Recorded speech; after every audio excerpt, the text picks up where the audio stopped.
నమస్తే. ఇన్నాళ్ళు నన్ను సపోర్ట్ చేస్తూ, ఎంకరేజ్ చేస్తూ మీ ప్రేమని నాకు అందిస్తున్న ప్రతి ఒక్కరికి కృతజ్ఞతలు. అలాగే ఈ వీడియో కూడా ఖచ్చితంగా మీకు ఉపయోగపడుతుంది. లైక్, షేర్ అండ్ సబ్స్క్రైబ్ చేసి మీ సపోర్ట్‌ని నాకు అందించండి. అలాగే ఈ వీడియో పట్ల మీకున్న అభిప్రాయాన్ని కామెంట్ సెక్షన్‌లో కామెంట్ చేసి తెలియజేయండి. ఇప్పుడు వీడియోని చూద్దాం. జ్యోతిష్య శాస్త్రం ఒక అద్భుతం. వేదాంగమైన జ్యోతిష్య శాస్త్రం అనేటువంటిది మానవ జీవన గమనానికి ఒక వరం. జ్యోతిష్య శాస్త్రం నీ జీవితంలో వెలుగునింపే ఒక భాష. ఆ భాష నీకు అర్థమైతే ప్రకృతి నీతో మాట్లాడుతుంది. అస్ట్రాలజీ నేర్చుకోవాలి అనుకునే వారికి అద్భుత అవకాశం. మురళీధర శర్మ గారి అస్ట్రాలజీ క్లాసెస్ అతి త్వరలో మొదలు కాబోతున్నాయి. 100% జాబ్ గ్యారంటీ. వివరాల కొరకు సంప్రదించండి. నమస్తే, వెల్కమ్ టు అవర్ ఛానల్. నేను పద్మిని. ప్రస్తుతం పాటు ప్రముఖ ఆధ్యాత్మికవేత్త, ఆస్ట్రాలజర్, అలాగే లైఫ్ కోచ్ సుధా గారు మనతో పాటు ఉన్నారు. మాట్లాడదాం. సుధా గారు నమస్తే అండి. నమస్కారం పద్మిని. సుధా గారు రాశి ఫలాలు చెప్పబోతున్నారా? అవునవును, మరి వచ్చేది అందరికి ఇంట్రెస్ట్ అదే కదా, మరి Yeah, చాలా definitely. ఇంట్రెస్ట్. సో రాశి ఫలితాలు ఆగస్ట్ నెల 1 నుంచి 31 వరకు మొత్తం ఎలా? నెల మాట్లాడుకుందాం. Mm. ఫస్ట్ ఎప్పుడైనా రాశి ఫలాలు మాట్లాడుకున్నప్పుడు మనం గోచారం మాట్లాడుకోవాలి, ఇంకా Ah. తప్పదు. Mm. సో మనకి తెలుసు, ఇప్పుడు రాహు ఏమో మనకి మీనంలో ఉన్నారు. ఇప్పుడు మేషంలో ఏమి ప్లానెట్స్ లేవు. అవును. మళ్ళీ ఏమో వృషభంలో జూపిటర్, మార్స్. అంటే ఏంటంటే ఈ రాశికి అధిపతి కూడా ఇక్కడ మనకి వృషభంలో ఉన్నారు. మళ్ళా మిథునంలో ఏం లేరు. సన్ ఏమో ఇక్కడ మనకి కర్కాటకంలో ఉన్నారు. Mm. సో ఆయన ఏంటంటే దిగుతున్నారు 16th, ఇక్కడ రాసా అందుకనే డేట్ 16th దిగుతున్నారు అనమాట Ah. సింహానికి. సో ఆ గోచారము మెయిన్ గోచారం మళ్ళాను. Mm. ఇంకా ఏంటంటే మనకి సింహంలో మెర్కురీ, వీనస్ ఉన్నారు. మళ్ళీ ఇంకో మోస్ట్ ఇంపార్టెంట్ ఏంటంటే మెర్కురీ రిట్రోగ్రేడ్ అవుతున్నాడు అనమాట. ఓకే. 5th ఆగస్ట్ నుంచి 5th 6th around that time. Mm. మళ్ళీ ఆయన రిట్రోగ్రేడ్ అయ్యి కర్కాటకానికి వెళ్తున్నారు. Mm. ఈ మంత్ అంటే ఆగస్ట్ నెల ఆఖరికి వక్రగతి ఉంది. వక్రగతి ఉంది అండ్ వెళ్ళడం కూడా కర్కాటకానికి మొత్తం వెళ్తున్నారు. అదే. Mm. సో నెక్స్ట్ మనకేమో కన్యలో మనకి కేతు ఉన్నారు అనమాట. మనకి ఆల్రెడీ తెలుసు శని రిట్రోగ్రేడ్ అయ్యారు June 30th నుంచి, అంటే జూలై నుంచి రిట్రోగ్రేషన్ లో ఉన్నారు అనమాట. November 15th వరకు రిట్రోగ్రేషన్. సో ఇవి పరిస్థితి అనమాట. గోచారం ఇలా ఉంది. ఇలా ఉంది ఈ పరిస్థితి. ఈ ప్లానటరీ పొజిషన్ బట్టి మన గోచార రీత్యా మనం మాట్లాడుకోవాలి. Mm. ఇంకోటి మోస్ట్ ఇంపార్టెంట్ ఏంటంటే మనకి ఎప్పటికైనా నీచ గ్రహాలు, అంటే ఏంటంటే కొంచెం ఉగ్ర గ్రహాలైనా సరే 3, 6, 11 పొజిషన్ లో బాగుంటుంది అంటాం. Mhm. శుభగ్రహాలు అయితే మనకేమో 1, 5, 9, 11 ఇలాంటి వాటిలో బాగుంటుంది అని చెప్తుంటాం. ఎక్కడి నుంచి? మీ రాశి దగ్గర నుంచి Mm. గోచార రీత్యగా ఇది జనరల్ గా చెప్పడం అనేది జరుగుతుంది. ఎందుకంటే మనం జూపిటర్ కి చూసుకోవచ్చు, అంటే గురువుకి చూసుకోవచ్చు, శనికి చూసుకోవచ్చు, రాహుకి చూసుకోవచ్చు. మిగతావన్నీ చిన్న గ్రహాలు. అంటే చిన్న గ్రహాలు అంటే ఒక నెలకి మారుతూనే ఉంటాయి కదా. Ah. సో ఇవన్నీ చూసుకున్నప్పుడు ఏంటి ఎక్కువ మనం కాన్సన్ట్రేట్ చేసేది మెర్కురీ, వీనస్ అంత కాన్సన్ట్రేట్ చేయము. మిగతా పెద్ద గ్రహాల మీద కాన్సన్ట్రేట్ చేస్తాం. అంటే రాహు, జూపిటర్, మళ్ళా శని. Most Obvious. రాహు ఉంటే మరి కేతు, కేతు, yeah. అంతే కదా. Yeah. రెండు ఒకటే. ఆపోజిట్ కదా. ఆపోజిట్ కనుక తప్పక అవి చూసుకోవాలి. ఎందుకంటే 1.5 years ఉంటుంది అది. ఉంటాయి. ఇవన్నీ ఏంటంటే మనం జనరల్ గా మాట్లాడుకుంటున్నాం. Mm. ఎప్పటికైనా సరే మనం జాతక రీత్యా వాళ్ళకి ఇది జనరల్ సొల్యూషన్స్ కూడా మనం చెప్పేది. ఇప్పుడు Mm. జాతక రీత్యా జాతకం చూపించుకున్న తర్వాత ఒక సొల్యూషన్ ఇవ్వడం కానీ కరెక్ట్ సొల్యూషన్ అని చెప్పేది ఇవ్వడం అనేది జరుగుతుంది. Mm. అలాగే ఒక జాతిరత్నం కూడా. ఇప్పుడు దీన్ని బట్టి మనం జనరల్ గా జాతిరత్నం చెప్తాం, కానీ జాతక రీత్యా ఇంకా చాలా ఉంటాయి. Mm. మనం దశ విశేషాల గురించి కూడా మాట్లాడున్నాము. అలాగే లగ్నం వస్తుంది. Mm. సో లగ్నం రీత్యా ఇదేంటంటే మూన్ పట్టి, అంటే ఏంటంటే మనకి గోచారం చంద్రుడిని పట్టి రాశిని పట్టి మనం మాట్లాడుకుంటున్నాం. Right. అందుకనే రాశి ఫలితాలు అన్నాం. Right. సో ఆ ఫలితాలు కొంచెం జనరల్ గా ఉంటాయి. Mm. సో ఎవరికైనా కావాలి అంటే తప్పక జాతకం అనేది పరిశీలించుకోవాలి. Right. అది పరిశీలించుకోవాలంటే కింద స్క్రోల్ అయ్యే నంబర్ సుధా గారిని కాంటాక్ట్ చేయండి. రైట్, తప్పకుండా రాశి ఫలితాలు ఒకసారి చూసుకుందాం. మేష రాశి నుంచి మొదలుకొని మీన రాశి వరకు ఈ ఆగస్ట్ రాశి ఫలాలు ఎలా ఉన్నాయో ఇప్పుడు డాక్టర్ సుధా గారి ప్రొడిక్షన్స్ లో తెలుసుకుందాం.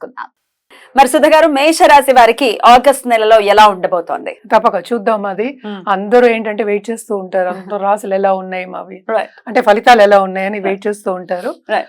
సో ఇది మేష రాశి మనందరికీ తెలిసింది. రెండో ఇంట్లో మనకి జూపిటర్, అలాగే ఈ రాశికి అధిపతి అయిన మార్స్ కూడా ఉన్నారు. సో తప్పక కెరియర్ లో ఏంటంటే ముందుకెళ్లే ఛాన్సెస్ కనిపిస్తున్నాయి. కానీ అట్ ద సేమ్ టైం 12వ లార్డ్ ఏమో సెకండ్ లోకి వెళ్ళారు. సెకండ్ సంచారం చాలా మంచిది యాక్చువల్ గాను, డబ్బు ఇచ్చే ఛాన్సెస్ ఉన్నాయి. కానీ అలాగే ఖర్చు కూడా ఇస్తాడు కదా, బోల్డ్ అంత ఖర్చు ఇస్తాడు. అలాగే 12వ ఇంట్లో రాహు ఉన్నాడు కనుక తప్పక ట్రావెలింగ్ అనేది ఉంటుంది. 12 రాహు కదా, రాహు ఉన్నాడు. 11 శని. శని ఏంటంటే లాభం ఇస్తాడు కానీ రిట్రోగ్రేషన్ లో ఉన్నాడు కదా. సో ఏమైనా బిజినెస్ పీపుల్ కి ఎస్పెషల్లీ వాళ్ళు ముందుకు సాగుదాం అనుకుంటూ ఉంటారు. అంటే పెట్టుబడి పెడితేనేగా వస్తుంది. కరెక్ట్. పెట్టుబడి వస్తుంది, ఎందుకంటే సెకండ్ హౌస్ కొంచెం స్ట్రాంగ్ గా ఉంది. కానీ పెట్టుబడి పెట్టినా కూడా లాభం అంత రాకపోవచ్చు అనమాట Okay. ఈ నెల Hmm. కొంచెం తక్కువే ఉంటుంది. Hmm. At the same time కొన్ని ఆబ్స్టికల్స్ అంటే అడ్డంగాలేమో వచ్చే ఛాన్సెస్ ఎక్కువ కనిపిస్తున్నాయి, ఓకే. ఎస్పెషలీ దేంట్లో బిజినెస్ విస్తరించడంలో. Hmm. అలాగే పార్ట్నర్షిప్ బిజినెస్ మనం చూసామంటే మనకి 7th హౌస్, Hmm. అంటే ఇది 7th హౌస్. ఇక్కడ వీనస్ ఎక్కడున్నారు, మనకి 5వ ఇంట్లో ఉన్నారు. సో ఏమవుతుంది అక్కడ పార్ట్నర్షిప్ బిజినెస్ వచ్చే ఛాన్సెస్ ఎక్కువ ఉన్నాయి అన్నమాట. Hmm. అంటే ఇంట్లోంచి ఆడవాళ్ళు కూడా మన బిజినెస్ చేద్దాము లేకపోతే డబ్బు సంపాదిద్దాము అనుకున్న వాళ్ళందరికీ బాగుంటుంది. At the same time art రంగంలో ఉన్న వాళ్ళకి మనకి తెలుసు వీనస్ ఏమో ఆర్ట్ ఎక్కువ చూపిస్తూ ఉంటుంది కదా మనకి. ఎనీ ఆర్ట్ అనే హాబీ కూడా అనొచ్చు కదా అందులో. So Yeah. అవన్నీ పైకి వచ్చే ఛాన్సెస్ ఎక్కువ కనిపిస్తున్నాయి అన్నమాట. కానీ ఏ విషయంలో మనం జాగ్రత్తగా ఉండాలి అంటే హెల్త్ విషయంలో. ఎందుకంటే జూపిటర్ బేసిక్గా ఏంటంటే కొంచెం హెల్త్ విషయం చూపిస్తుంది అక్కడ.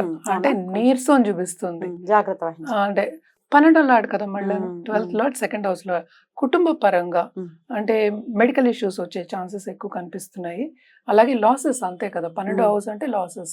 అట్ ద సేమ్ టైం అలాగే స్పిరిచువల్ గ్రోత్ ఉంటుంది, రెండు ఉంటాయి. ప్లస్ ఉంది మైనస్ ఉంటుంది. అలాగే ఇంకోటి మనం చూసామంటే 6th హౌస్ లో మనకి కేతు ఉన్నాడు. కేతు ఉన్నాడు కనుక తప్పక సీక్రెట్ ఎనిమీస్ అనే వాళ్ళు ఎక్కువ అవుతారు. అంటే ఏంటి, మనం విస్తరిస్తుంటే చూసి తట్టుకోలేను, అదే బాధపడే వాళ్ళు ఉంటారు కదా.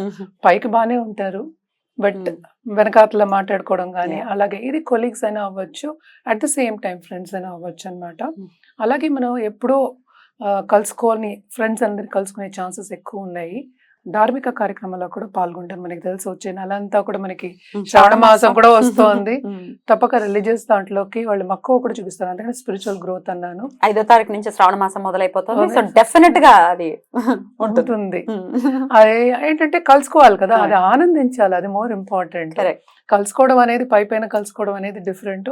అది లీలం అయిపోయి కలుసుకుని ఆనందించడం అనేది, హ్యాపీనెస్ పొందడం అనేది, జాయ్ పొందడం అనేది చాలా ఇంపార్టెంట్ కదా. అవన్నీ వాళ్ళకి ఉంటాయి.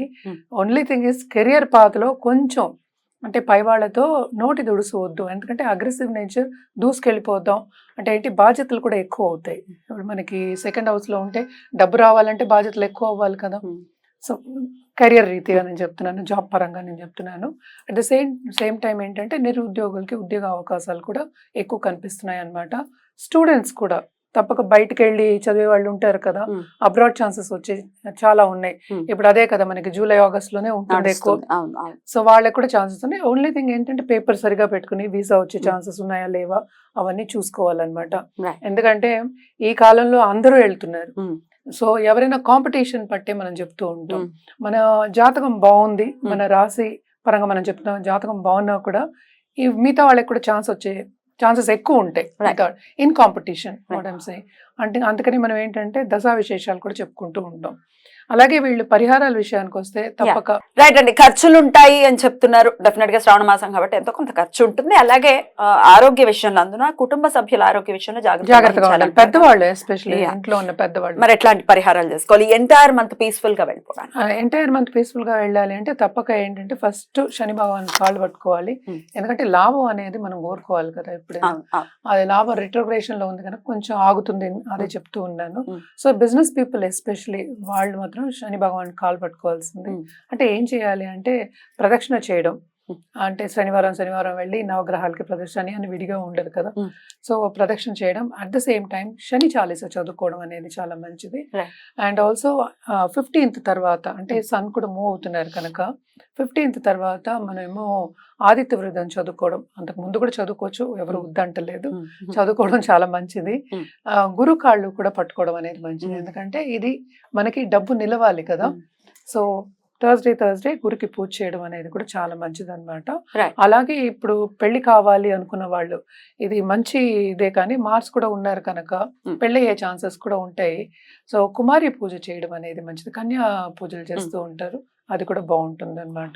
రైట్, ఇవి చేసుకుంటూ డెఫినెట్ గా మేషరాశి వారికి ఈ మంత్ అంతా చాలా పీస్ఫుల్ గా వెళ్ళాలని మనస్ఫూర్తిగా కోరుకుంటూ ఇక నెక్స్ట్ ఎపిసోడ్ లో వృషభ రాశి గురించి మాట్లాడుకుందాం. థ్యాంక్ యూ సో మచ్ అండి. నమస్తే. నమస్కారం.